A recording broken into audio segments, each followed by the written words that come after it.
I was about to marry my fiance of 2 years until I discovered a video from his bachelor's party telling everyone the real reason why he wanted to marry me, so I decided to walk down the aisle in casual clothes and told everyone his secret. My partner George and I have enjoyed a wonderful 6 years together. We got engaged 2 years ago and have been planning to get married this year. He and I met when I was on a work trip to another country. Incidentally, it happened to be the first visit for both of us to that particular place. While exploring the place, it started to rain unexpectedly one afternoon. I rushed to take cover in a cozy little coffee shop nearby. As I walked in, feeling a bit disheartened by the weather, my eyes were immediately drawn to a tall, attractive man sitting in a corner, completely engrossed in a book. Now, I'm not the sort of person who can just walk up to a guy and ask him out, so I just ordered hot chocolate for myself and settled at a nearby table, stealing glances in his direction. I guess he must have noticed me staring at him because he responded with a warm smile that instantly put me at ease. We struck up a conversation about our favorite authors, and from there it was like we couldn't stop talking. His enthusiasm for life was infectious, and I found myself drawn to his kindness and genuine nature. Over the rest of our vacation, we started spending more and more time together, exploring new places, trying new cuisines, and discovering shared interests. What really amazed me about George was his ability to always see the bright side of things, even when things didn't go to plan. Being the oldest child in my family, I was very rigid when it came to planning out every single detail of my life, while George just went with the flow. It was liberating to be around him, and I think that is why I quickly fell in love with him. When we returned home, we continued to stay in touch. He asked me out on an official date, and the rest is history. He had this incredible sense of humor that never fails to make me laugh, even on the toughest days, and his support for my dreams and aspirations has always been unwavering. George has been very open with me about his family's challenging history. He shared very early on that his father was abusive and left him and his mother with very little money when he was just a baby. His mother, Caroline, had to take on various odd jobs to make ends meet. She single-handedly had to cover rent and George's education and put food on the table, which must have been horrible for her to handle alone. George even recounted once a particularly distressing memory where his mother had resorted to desperate measures for money, starting to have intimacy with men in their neighborhood to earn some extra cash. Unfortunately, this led to a dangerous situation when she was caught by some of these men's wives. They knocked sense into her in front of George and threatened her with even worse consequences if she ever repeated her actions and slept with their husbands. George vividly remembers the humiliation from that incident, and it's something that has deeply affected him. This is why he has worked so hard all his life to provide for his mother. Although I don't blame his mother, I have always felt bad for my fiancé. He had to grow up too soon and did not even get to enjoy his childhood properly. Hence, I've always made it a priority to give George experiences and gifts that he missed out on before. Whether it's asking him to the opera or Disneyland or surprising him with expensive Star Wars collectibles and an Xbox, things he's always wanted, I've spared no expense to fulfill his dreams. I'm fortunate to afford these luxuries, not only because of my well-paid job but also because I come from a comfortable background with a home in my name and no rent to worry about. My parents are wealthy and have given me and my younger brother everything that we have ever wanted. George is such a wonderful man, so I've never hesitated to spend my money on him. Seeing him happy and experiencing things he never had the chance to do before is incredibly rewarding. When we go on vacations, I cover all the expenses because I know he wouldn't be able to afford the luxurious 5-star resorts that I prefer. On our birthdays, I've never pressured him to buy me expensive gifts. I cherish meaningful gestures like hand-drawn cards or heartfelt letters. I've always had open conversations with George about my spending on him, making sure he's comfortable with it. Thankfully, he has never raised any concerns and understands where I'm coming from. Our relationship is built on mutual respect and understanding, and it brings me joy to see him happy and content with me. One of my fondest memories with him was our trip to the mountains 2 years ago. We hiked to the top of a peak and watched the sunset together, feeling like we were on top of the world. In those quiet moments, surrounded by nature and his comforting presence, I knew I had found someone truly special. Just as I was lost in the tranquility of the moment, George surprised me in the most heartwarming way possible. He knelt down before me and pulled out a small velvet box. My heart skipped a beat as I realized what was happening. I hadn't expected a proposal then and there, but the love and sincerity in his eyes were unmistakable. Inside the box was a ring that sparkled in the fading light, a ring he had been quietly saving up for to mark this very moment. Tears of joy welled up in my eyes as I said yes without hesitation, feeling an overwhelming sense of gratitude and love. In that breathtaking setting under the canopy of the evening sky, I knew in my heart that I had found not just a partner but my soulmate. That evening, as we descended the mountain together hand in hand, I couldn't stop smiling. It is a memory etched into my heart forever. When we started planning our future together, I felt incredibly lucky to have George by my side. He wasn't just my fiancé, he was my best friend and my confidant. My parents love him as much as I do. However, the only person who seems to have a problem with us is his mother. Dealing with George's mother has been a challenge for me. Despite meeting her several times, she has never really warmed up to me. It's not that I sense jealousy or resentment, which might be more typical in future mothers-in-law. Instead, she seems to regard me with pity, almost as if she finds me distasteful. I tried to initiate conversations with her about this, hoping to understand her perspective or address any concerns she might have, but she remains silent and ignores me until I eventually walk away. It's perplexing and hurtful because I genuinely want to build a positive relationship with her for George's sake. Navigating this dynamic has been tough, especially when I see how much George values family. I've learned to approach interactions with her cautiously, hoping that with time and effort we can bridge whatever divide seems to exist between us. George's mother has a peculiar reaction whenever he shows affection towards me in her presence. She visibly recoils in disgust. It's an uncomfortable situation for both of us, so we've learned not to display any sign of affection when she's around. It's a bit odd, but we respect her boundaries nonetheless. I remember the first time George dragged me to have Christmas dinner with his mother. It was just the three of us, and she hardly spoke to me throughout the evening, which made for a rather awkward experience. As we sat at the table, she and George chewed their food loudly while I found myself trying to make small talk to fill the silence. Despite my efforts, the atmosphere remained tense and awkward. I did not enjoy the evening at all. Since my family went all out to celebrate the holidays, we gathered with extended family, exchanged gifts, and enjoyed festive meals together, a tradition I've always cherished from my childhood. The next year, I remember discussing with George the idea of him joining me for our Christmas celebration with my family instead of going to his mother's, but he firmly told me that he was not going to ditch his mother. I respected his decision and didn't push the matter further. It was important to him, and I understood his desire to be with his mother during the holidays. To find a balance that worked for both of us, we agreed on a compromise. We would spend the Christmas holidays separately with our respective families. This way, George could enjoy the day with his mother, and I could celebrate it with my family. This solution has worked out and made both of us happy over the years. However, last year, my grandparents passed away, and out of respect, my family decided not to hold our usual Christmas celebration that year. This is why I suggested to George that he and I spend Christmas evening with his mother. When I mentioned this to him, instead of understanding, he suddenly became defensive. Update. I was about to marry my fiance of 2 years until I discovered a video from his bachelor's party telling everyone the real reason why he wanted to marry me, so I decided to walk down the aisle in casual clothes and told everyone his secret. He felt I should have informed him earlier and expressed concerns about his mother possibly feeling uncomfortable with me there.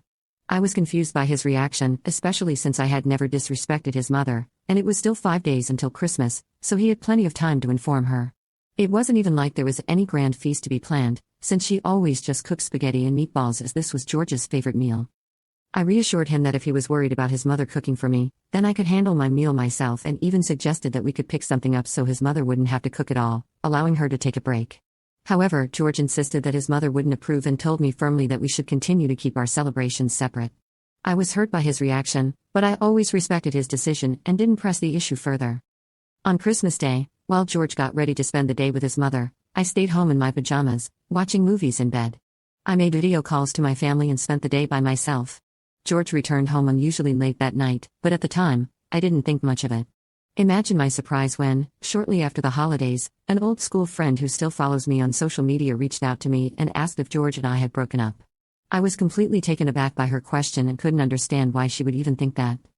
Curious, I asked her if something had happened, which is when she sent me a screenshot of a photo where a woman was standing next to George. Both of them were standing close and smiling broadly in the picture.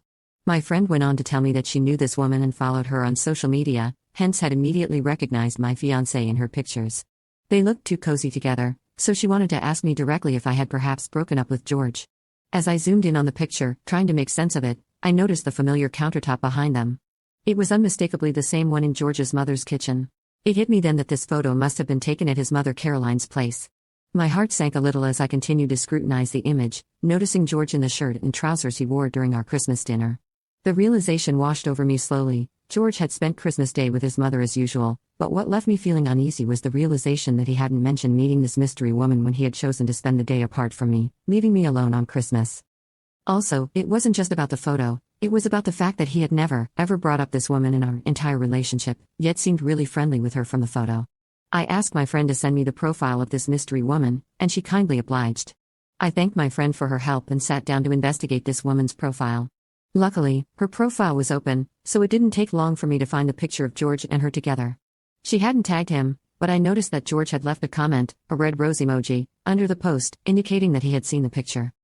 I immediately took a screenshot, unable to believe what I was seeing. I felt numb, trying to recall if George had ever mentioned her to me, but it was clear that he hadn't. As far as I knew, George had no friends besides his mother, and he rarely mentioned any other acquaintances other than his coworkers. While I didn't mind if he had friends of the opposite gender, the fact that he hadn't told me about her struck me as odd. I decided to call my brother, knowing he could offer a perspective from a man's point of view. I didn't want to escalate things and cause a confrontation with my fiance. Instead, I hoped my brother could help calm me down and make sense of the situation. To my surprise, my brother found the entire situation just as strange as I did. He advised me to confront George about it directly and stand firm if he tried to give any excuses. My brother emphasized that there was no valid reason for George to hide a friendship from me unless there was something suspicious happening. His words made me realize the seriousness of the situation, and I knew I had to address it with George to understand the truth. That evening, when George returned home, I served him dinner and waited for him to finish, trying to maintain a semblance of normalcy despite the turmoil inside me. He attempted to act cheerful, but it was clear he sensed something was amiss. Later, as we settled on the couch, I knew I couldn't delay the conversation any longer. I told him we needed to talk. I took a deep breath and pulled out my phone, showing him the picture that the woman had uploaded.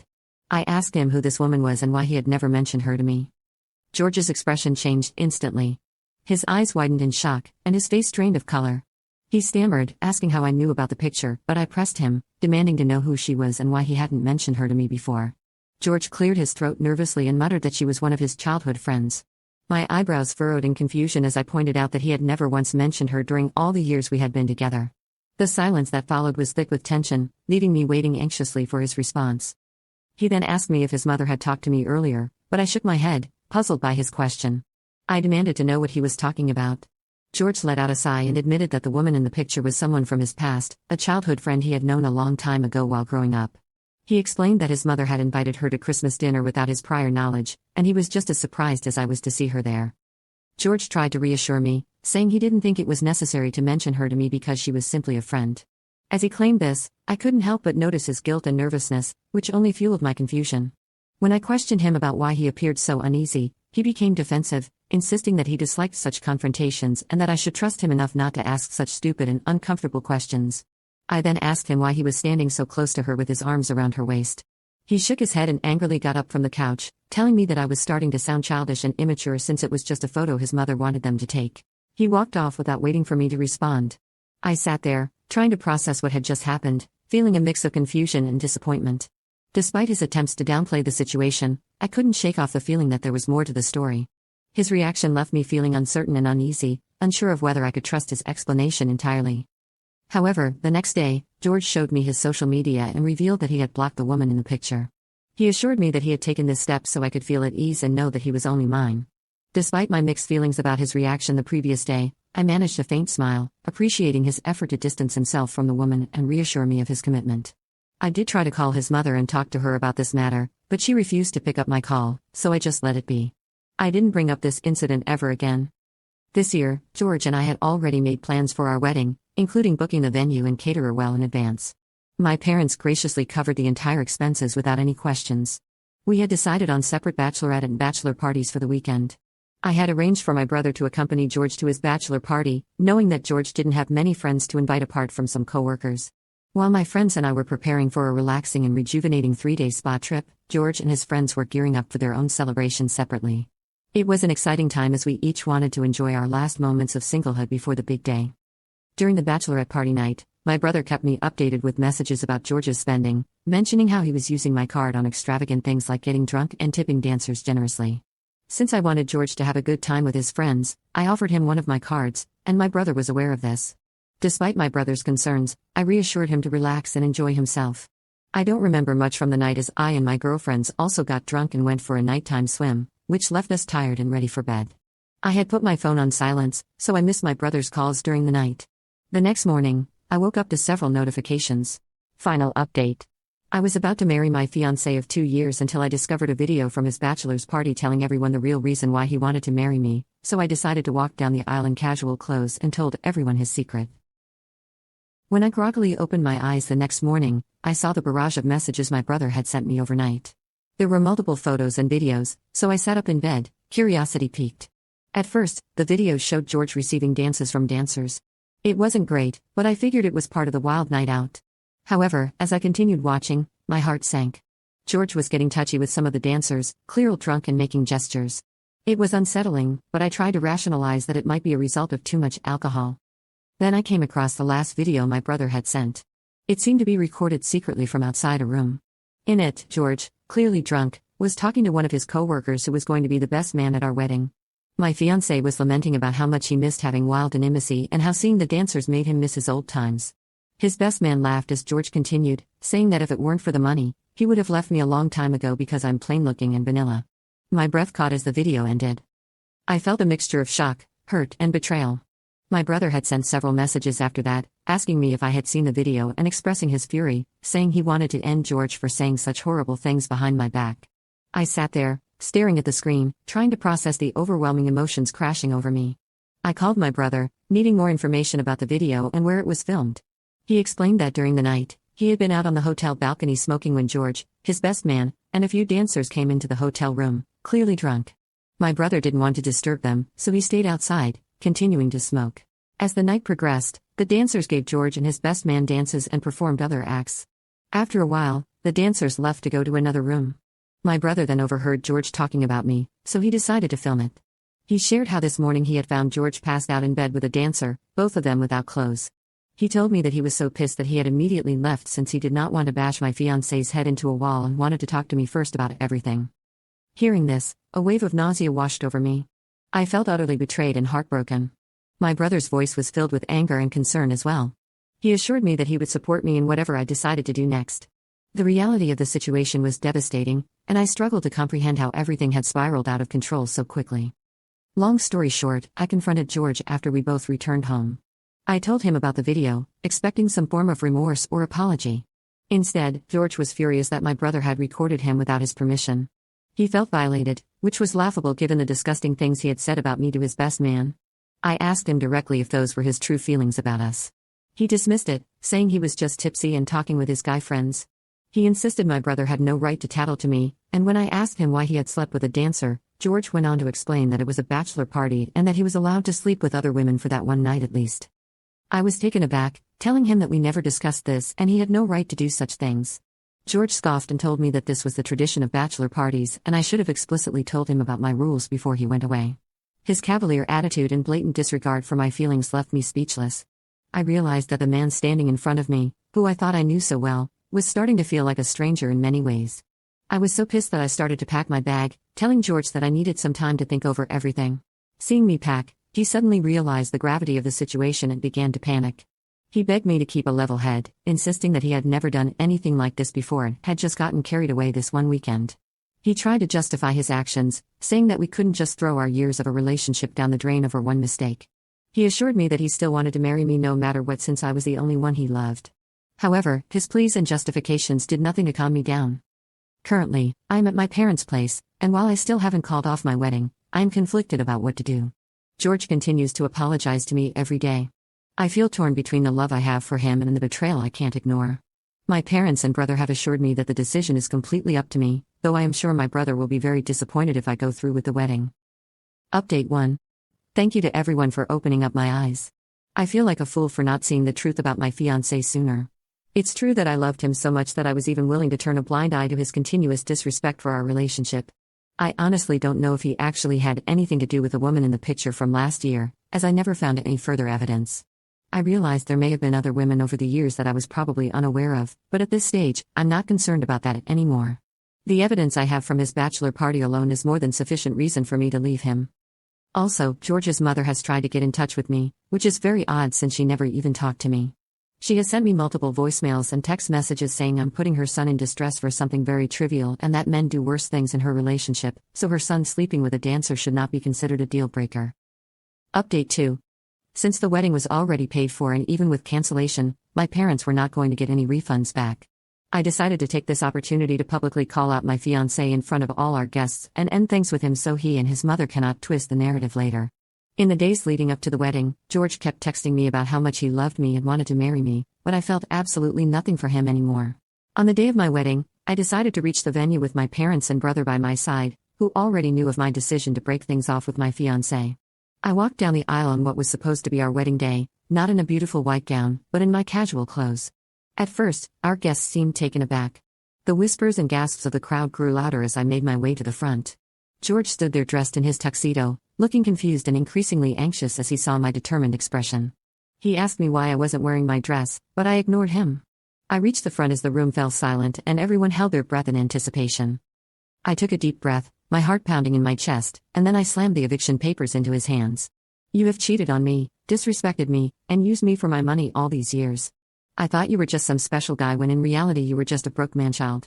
The audacity you had to sleep with a dancer and call it a one-time mistake makes me believe you must have done these things a lot throughout our relationship. I feel utter disgust looking at you.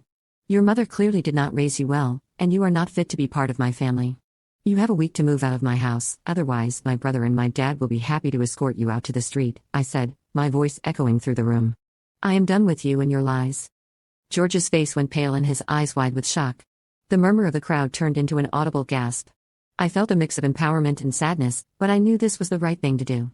My dad then stepped forward and announced, everyone from our side of the family is welcome to join us at the reception where we will be celebrating my daughter's breakup from this cheating man.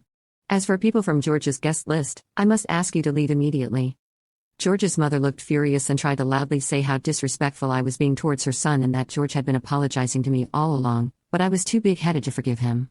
My mother, infuriated by her words, shot back, no self-respecting man would have cheated on their fiancé. If you can't see how vile your son is, then you both deserve each other.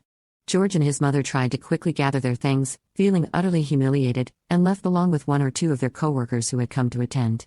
Once they were gone, the atmosphere shifted. We spent the rest of the day dancing and enjoying the feast I had envisioned for my wedding. My friends and family made sure I knew I wasn't alone. My brother pulled me aside and told me how proud he was of me for standing up for myself.